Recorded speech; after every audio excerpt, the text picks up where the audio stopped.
While exploring consciousness can really become a fascinating adventure, there's also research that shows practicing Yoga Nidra promotes the regulation of hormones, the stabilization of glucose levels, and the alleviation of stress.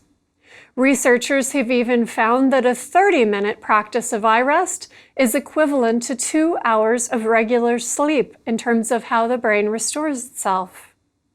But how exactly does this work?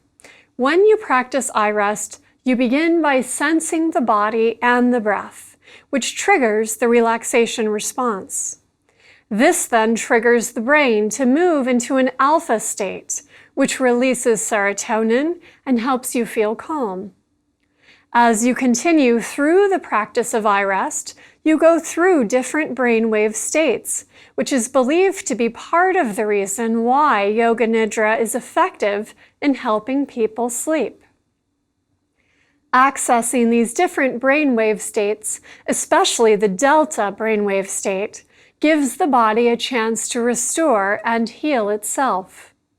In sleep research, delta brainwaves are typically observed in people during deep, dreamless sleep.